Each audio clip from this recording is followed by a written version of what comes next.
Solo en septiembre, lleva tu préstamo a rebajatuzcuentas.com y tendrás mejores cuotas de las que estás pagando ahora. Llegó el momento del verdadero cambio. Sí, vamos a hablar de Lima, de los desafíos del reto de la inseguridad y de otros con el exalcalde de Lima, Jorge Muñoz. Muchas gracias por venir. Las gracias a ti, Fernando, por la invitación. Es un gusto poder estar en tu programa. Jorge, ¿qué opinas de la declaratoria del estado de emergencia? ¿Era inevitable? ¿Crees que es el comienzo de una solución? ¿O habían otras maneras de encarar ese tema? El Consejo Metropolitano apoya al actual alcalde Rafael López Aliaga para que incluso pida el concurso de las Fuerzas Armadas. Mira, este es un tema que de alguna manera nace de un clamor de necesidad de atacar una situación de inseguridad, ¿no? Yo entiendo, esto es una cosa que todo el mundo está pidiendo. Si vemos las encuestas, la problemática número uno ahora a nivel nacional es la inseguridad. Y esto focalizado en Lima, se entiende que había una necesidad. Ahora bien, este decreto supremo que ha salido es un decreto supremo que en realidad yo no lo comprendo muy bien. Porque una declaratoria de emergencia es para operativizar un plan de acción. Y acá pareciera ser que no hay ningún plan de acción. O sea, se ha puesto la carreta delante de los bueyes.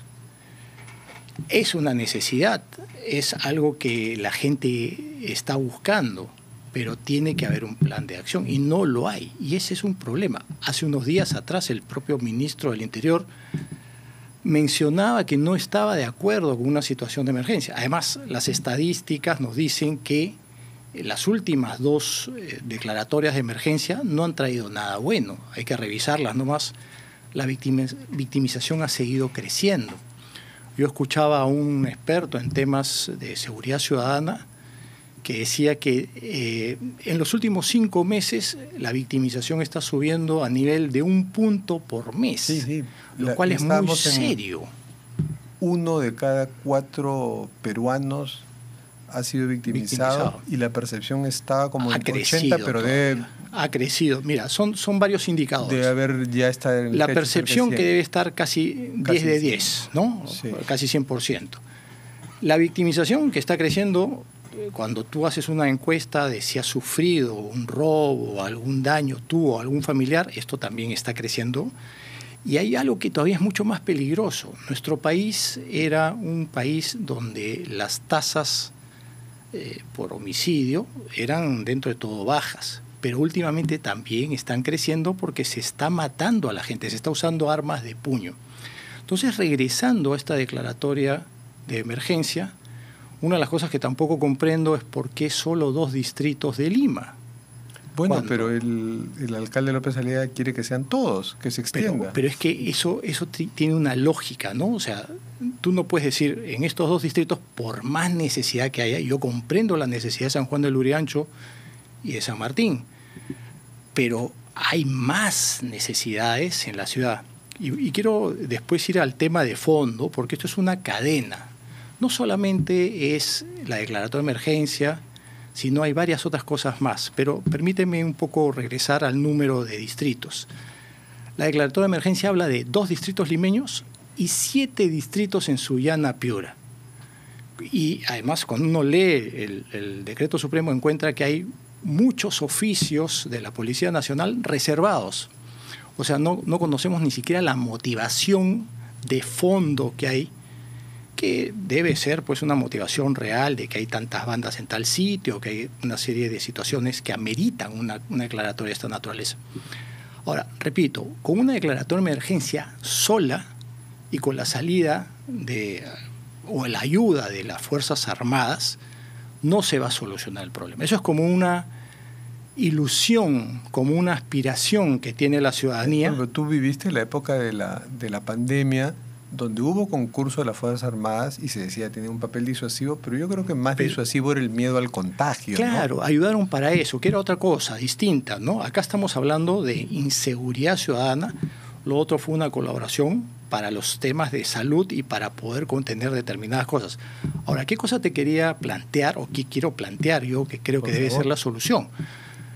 No porque la diga yo, sino que es un tema de lógica. El CONASEC, que debería de el estar Consejo Nacional activo, de ¿no es Seguridad, cierto? Y presidido además por la presidenta, debería conglomerar a todos los que van a tomar decisiones. Y en ese lado, o sea, en ese espacio, dar un liderazgo a alguien, nombrar a alguien para que comience a implementar un plan de acción que vaya, digamos, amarrado a varias cosas. Y tiene que estar actuando, por ejemplo, no solo la Policía Nacional, sino también la Fiscalía, el Poder Judicial, el INPE. Después de eso viene lo que es la resocialización de las personas. Yo me pregunto, Fernando, ¿por qué no hay bloqueadores en las cárceles? ¿Por qué no hay un proyecto, un programa para poder tener más cárceles?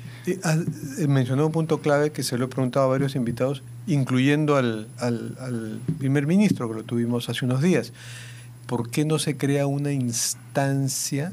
Bueno, ya existe el CONASEC, pero podría replantearse o empoderarse, donde los principales actores de la lucha contra la inseguridad resuelvan sus cuellos de botella, ¿no? Porque la policía se queja de que el Poder Judicial les suelta, por ejemplo, de que la Fiscalía no les deja interrogar a los detenidos, y de que el INPE no sirve para resocializar nada, y más bien es un centro de delito. De delincuencia, ¿no? Y ahí mismo, en ese CONASEC, debe de sincerarse, por ejemplo, que la Policía Nacional necesita que se le fortalezca.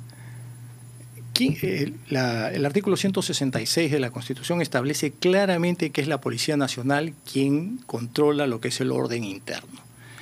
Y una de las funciones de la Policía Nacional es la investigación criminal. Eso se ha ido debilitando en los últimos tiempos. Si se fortaleciese eso, podríamos tener todavía una mejor acción de la Policía Nacional. Pero aparte de ello, se necesitan pues acciones un poco más radicales. Aquellas personas que delinquen, que son extranjeros, a su casa. Hay que sacarlos del país. No pueden seguir merodeando, no se les puede seguir tratando con guantes de seda. Hay que tomar decisiones firmes, hay que tomar decisiones claras, pero también bien estructuradas, y no solamente un paliativo. Vuelvo a repetir, yo entiendo la necesidad. Todos los limeños estamos viviendo una problemática seria, todos los peruanos, porque es un problema a nivel nacional. Pero esto no va a traer una solución. Hay que mirar las otras declaratorias de emergencia. Hace un año se hizo una declaratoria de emergencia y la victimización también subió. No a los niveles que está subiendo ahora, todavía esto es mucho más serio. Pero por eso hay que buscar una no solo hablaste de esa instancia, ¿no? Sino de liderazgo. ¿Y quién debiera ser líder? ¿Habría que nombrar una suerte de comisionado antiseguridad? Mira, yo creo que debería haber el primer liderazgo que debería estar en lo que es el CONASEC es la propia presidenta. Ella estar ahí, estar con todos los otros actores, exigir resultados, tomar, cada cierto tiempo una evaluación de lo que se ha avanzado o no, porque lo que no se mide no existe. Entonces hay que darle un liderazgo a alguien del CONASEC para poder ver cómo se avanzan en las cosas.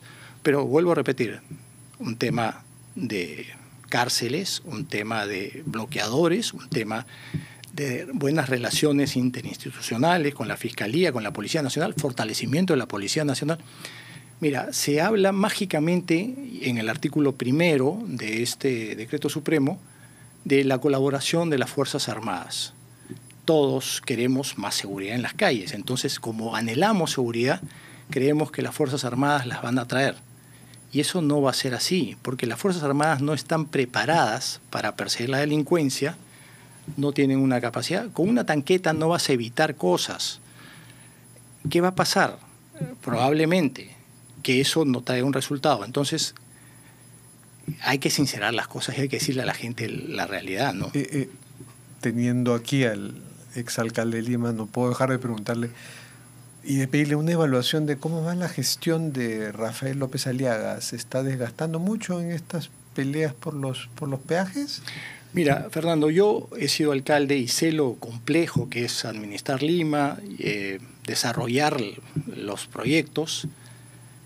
Creo sinceramente que lo que todos tenemos que desearle al alcalde es que le vaya bien y apoyar las cosas para que la ciudad mejore, ¿no? Y en esa línea deben estar todos los limeños buscando que la ciudad sea cada vez una ciudad mejor.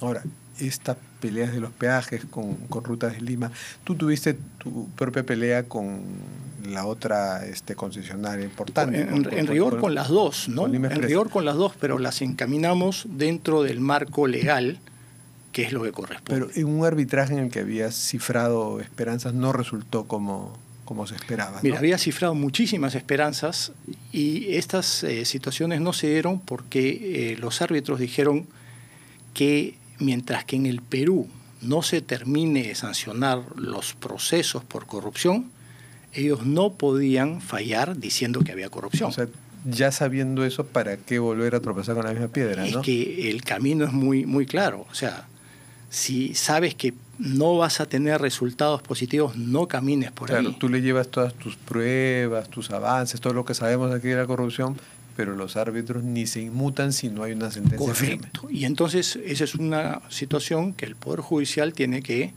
mirar, y también la Fiscalía, porque la Fiscalía es la que impulsa, es la titular del proceso penal, es la que impulsa este proceso, ¿no es cierto? Entonces acá se tienen que cerrar los casos de corrupción para que cualquier arbitraje o cualquier demanda internacional sea debidamente atendida en virtud a ello, ¿no?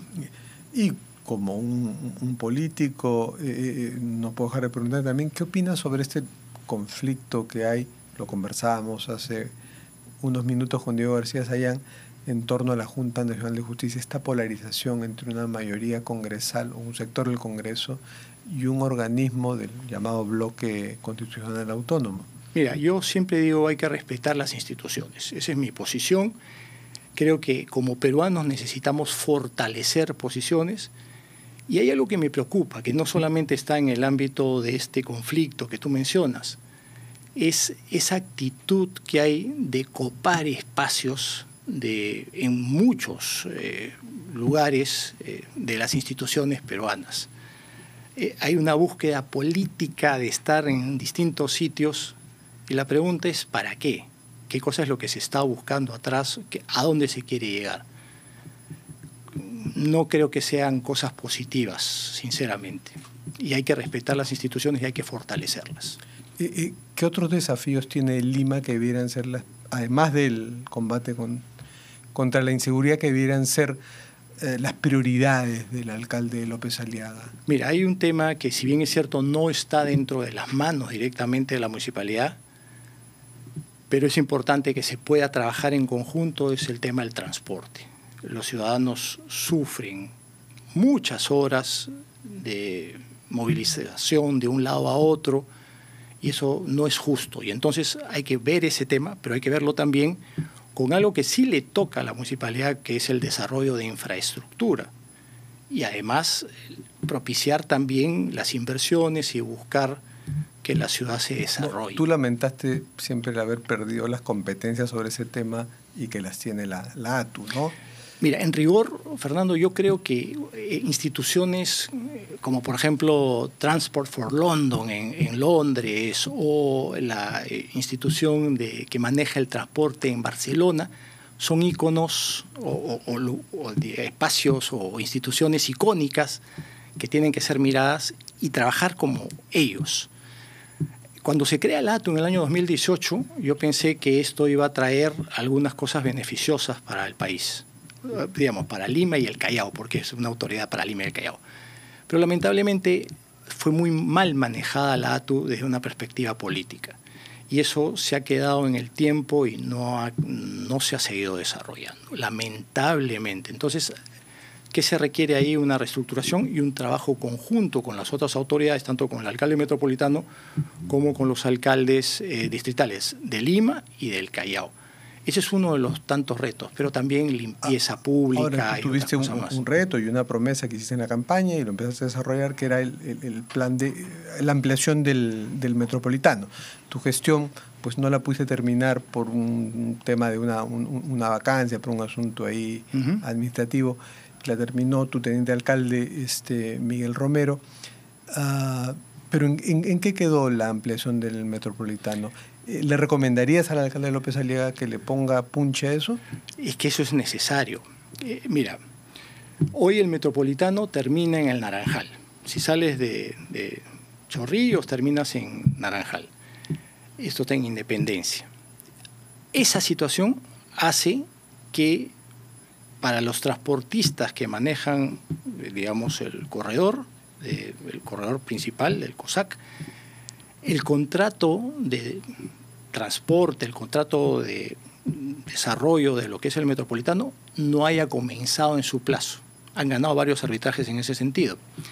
Entonces, era una necesidad extender desde Naranjal hasta Caraballo. Eso ya está listo, está terminado. Pero se han enfrascado en algunas cosas, que el volteo no es el más técnico, que tal o cual cosa podría generar algún tipo de riesgo. Eso hay que entrar a solucionarlo. Y hay que entrar a decir, en otros lugares digamos, de todo el corredor, hay volteos que son mucho más complicados o más difíciles y se han pasado, se han aceptado, porque el radio de los buses da y todas estas cosas técnicas pueden caminar. Entonces, pero supongamos que todavía le faltan algunas cositas, algunos detalles. Esas cositas las vemos después de una pausa. Encantado. Jorge, sí, estábamos terminando entonces te comentaba de que es importantísimo poder terminar ese tramo por varias razones, porque para darle la vida legal ordenada al contrato, porque la gente necesita trasladarse, porque el que llegue hasta Caraballo después podrá tomar alimentadores que vayan más allá, hasta Ancón, Santa Rosa, etcétera. Entonces es una expectativa y una añoranza de los ciudadanos, sí, ¿no? Que entonces, junto con la línea 2 del metro coronaría, digamos, una esperanza para esta ciudad estragada en estos momentos por la inseguridad. Así es. Muchas gracias. No, las gracias Jorge a ti. Muñoz, Un gusto por la invitación. Por acompañarnos, y terminamos con el ritual del programa, las cartas sobre la mesa. Voy a barajar este mazo y escoges una carta, puedes partir y no saco esta de acá arriba, ya. Más fácil. Entonces la leemos, ¿no es cierto? Sí, por favor. No llame, nosotros lo vamos a llamar. Esa es una típica frase de la burocracia limeña. Sí. No llame, nosotros lo vamos a llamar. Algún día se dará. Muchas gracias. Las gracias a ti. Jorge.